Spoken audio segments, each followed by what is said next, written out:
imagine this rope, okay, pretend this rope just goes on forever.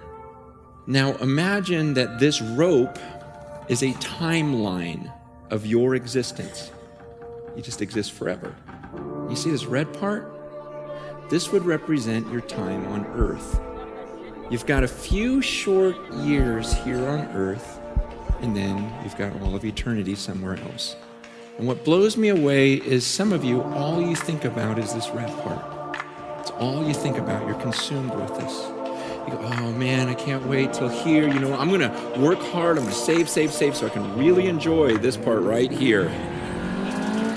And you're consumed with that, and you're thinking, oh man, am I going to get to travel? Am I going to eat well? Am I going to do this during this part? And I'm like, are you kidding me? What about this? What about all this stuff? It's crazy to me because the Bible teaches that what I do during this little red part determines how I'm going to exist for millions and millions and millions of years forever.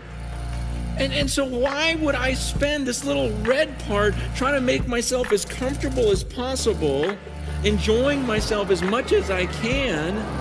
Paul says, look, I'm going to live my life for this mission. I'm going to spend my life, invest my life for this moment when I cross that finish line.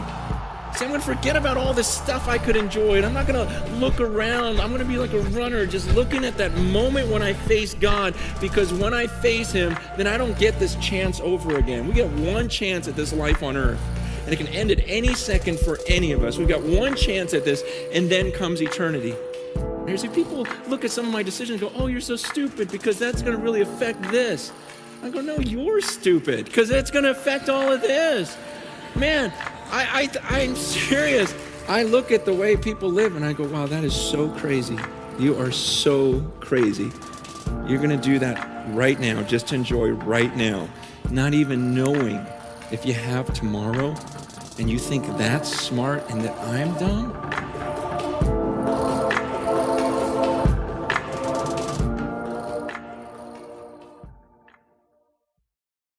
Strategiese disippelskap nommer 2. Laasweek het ons 'n bietjie gepraat oor die dissipline van persoonlike gebed, binnekamer gebed. En kom ons recap 'n bietjie. Het jy 'n spesifieke tyd wat jy elke dag bid? Met ander woorde, het jy 'n vaste afspraak met die Here? 2. Wat is die hindernisse wat jou keer om konstant 'n tyd met die Here te hê?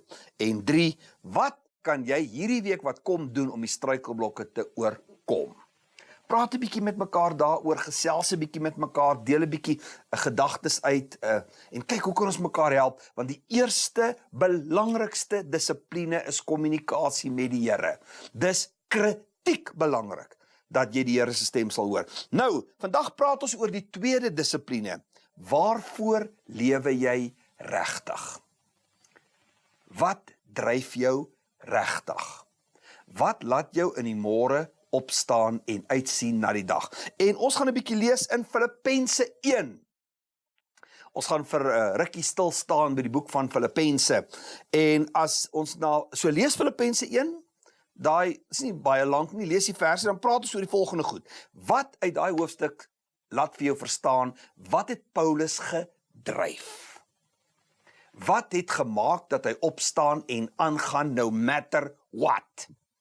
En dan vra ons vir onsself die vraag, wat dink jy, wat dryf Christene vandag? Brutaal eerlik, wat dryf mense vandag? En dan wil ek nie eens oor die wêreld praat nie, want dis dalk obvious. Wat dryf die kinders van die Here vandag? 2. As Paulus hierdie brief skryf, is hy in die tronk. Hy's wreed gemartel. Hy's opgesluit. Maar maak sy omstandighede hom stil?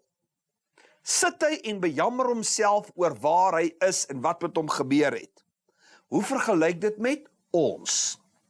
Stop sy omstandighede hom om te doen wat die mandaat is wat hy van die Here afgekry het. Naamlik om mense vir die Here te wen en mense op te bou in die Here. Dis waaroor sy lewe gaan. En as hy in die tronk sit, skryf hy hierdie brief aan die Filippense en later gaan ons sien hoe skryf hy verbly jou in die Here, ek herhaal verbly jou. So ons hoor eintlik niks eers van sy omstandighede regtig nie. So, gebruik 'n bietjie hierdie tyd om met mekaar te gesels. Hou ek aan ten spyte van, of Hou ek aan ongeag die omstandighede of maak ons omstandighede 'n verskoning? Praat 'n bietjie met mekaar daaroor. 3. Filippense 1 vers 21 tot 24. Hoe voel jy hieroor? Wat dink jy van Paulus se uitspraak in Filippense 1 vers 21 tot 24? En dan lees jy daarmee saam 2 Korintiërs 12 vers 2 tot 4. En dan vra jy, het sy ervaring in 2 Korintiërs 12 sy uitspraak in Filippense 1 beïnvloed?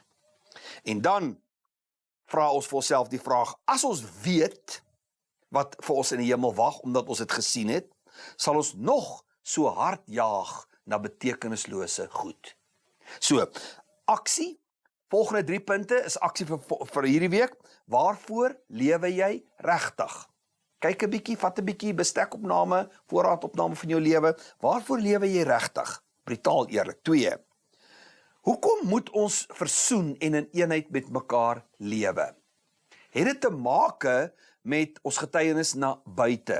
Het dit te make met hoe effektief ons vir die Here is? Praat 'n bietjie daaroor. En 3. Is dit regtig die moeite werd om jou te bekommer oor goed wat geen waarde het nie?